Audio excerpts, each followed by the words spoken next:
Hey everyone, welcome to the Diva Den. If this is your first time stopping by, welcome.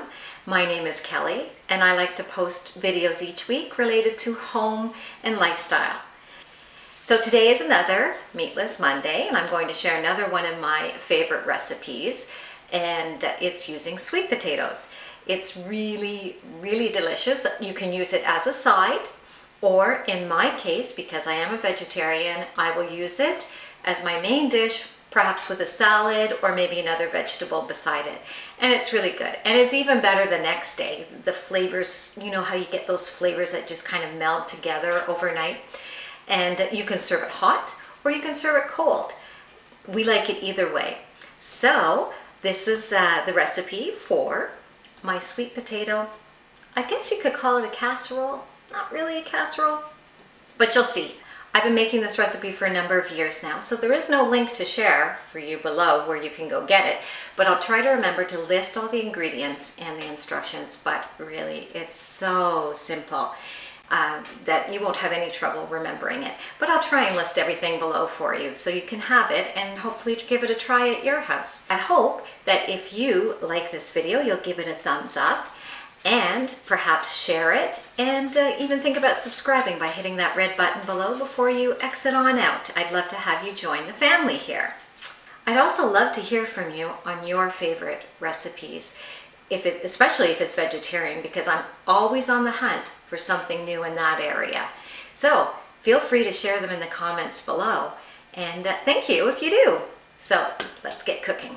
Here's what you're going to need to make this sweet potato casserole slash side dish. So of course you're going to need your sweet potatoes and some olive oil. I put in some sunflower seeds, some craisins, you know, the cranberry raisin-y type of thing, some craisins, some rosemary, and some green onion. An optional ingredient is some parmesan cheese. I don't usually put it in, but you can sprinkle some on the top of this right after it comes out of the oven, but that's an option, so some parmesan cheese. And that's it. So I guess I better get chopping some of these sweet potatoes. So the first thing you're going to want to do is peel and chop up your sweet potatoes into cube-sized pieces and place in your casserole dish. Once that is done, then you're just going to drizzle some olive oil over it, sprinkle in the seeds, the craisins, the green onions, and of course the rosemary.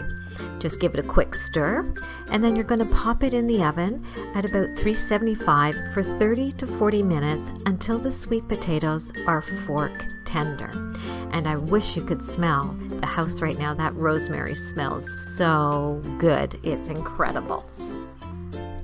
Well, here are the sweet potatoes fresh out of the oven, and I always like to sprinkle a few more green onions on top. I just like the crunchiness of the green onions against the sweet potatoes. This would also be the time that if you wanted to, you could add the parmesan cheese and let it melt over these sweet potatoes before you serve them. My family like this as a side dish to their main dish for dinner, but I like it with my side salad. It's so yummy. So I hope you enjoyed this quick and easy sweet potato recipe, and perhaps you'll think about maybe giving it a try the next time you have to bring a side dish to a family function or a friend's dinner. I guarantee they're going to love it and they're going to want the recipe for it. Well, I hope you enjoyed this video and you'll like it and perhaps share it, and think about subscribing before you exit on out. And until next time, guys, I hope you have a fabulous week. Bye, you guys.